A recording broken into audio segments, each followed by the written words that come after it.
প্রায় এই তো ভারতবর্ষ সহ ছিল তো 360 জন এসেই তো এই দেশে ইসলাম কায়েম করলো।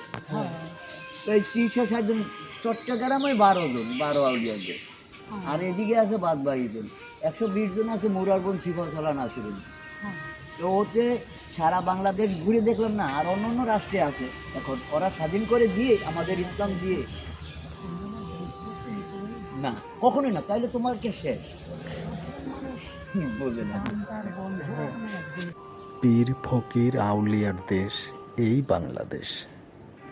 আমাদের এই বাংলাদেশে বর্তমান সময়ে অনেকেই পীর ফকির আউলিয়ার শিষ্য অর্থাৎ ভাব শিষ্যদের অনেক সময় আমরা ইসলামের শত্রু বলে গালি দিই, কখনো তাদের মারতে উদ্যত হই, কিন্তু সবসময় এটি ঠিক না।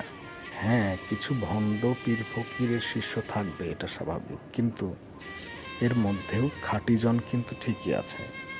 আজ তেমনই একজন খাঁটি পীর ফকিরের শিষ্য, তাকে আমি লালন ফকিরের অনুসারী হিসেবে জানি। ওনার নাম মতি পাগলা। ওনার যে ইসলাম সম্পর্কে ব্যাপক জ্ঞান এবং মা বাবার ভক্তির জন্যে উনি যে জ্ঞানগর্ভ আলাপ করলেন, তাতে আমি মুগ্ধ। এবং এই যে লালন অনুসারীদের অনেকে ইসলামের শত্রু বলে গালি দিয়ে তেড়ে যান, তাদের এই ভুল ভাঙাতেই আজকের এই ভিডিও। আসুন তাহলে ওনার দর্শনটা একটু শুনি এবং মা বাবার ভক্তি কিভাবে করতে হয় সেটি উনি আমাদের জানিয়েছেন। মার কবরের পাশে গিয়ে 3 বার আলহামদু, 3 বার কুলহু আল্লাহ, 1 বার আলহামদু পড়ে দুরূদ শরীফ পড়ে আল্লাহর কাছে কাইন্দা কাইটা কইলে মার কবরের পাশে গিয়ে মার আত্মাও শান্তি পাবে, তোমার আত্মাও শান্তি পাবে।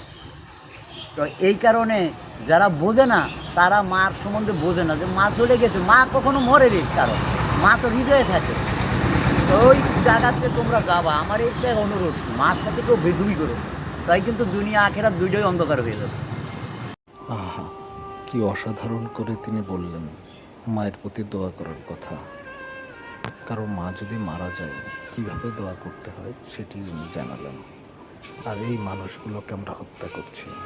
আসুন এই বাউলদের বাঁচাতে আমরা প্রত্যেকে বাউলদের পাশে দাঁড়াই, হাত বাড়াই। কি জিনিস মা যে কি জিনিস তো বুঝবেই না। আল্লাহ মাকে প্রাধান্য কেন দিয়েছে? মার কথা বলছে 3 বার, বাবার কথা বলেছে 1 বার। সাইজি বলেছে মায়েরে বুঝিলে পাবি বাবার ঠিকানা। আগে মায়েরে বস, বুঝা গিয়া বাবার ঠিকানা লো, তারপরে অলির কাতারের মুক্তাকিন হ, মমিন হ, হিয়ার পরে অলির সাবজেক্ট অনেক দূর। আগে মা বাপ, আগে মা বাপ, হ্যাঁ আগে মা বাপ, হ্যাঁ।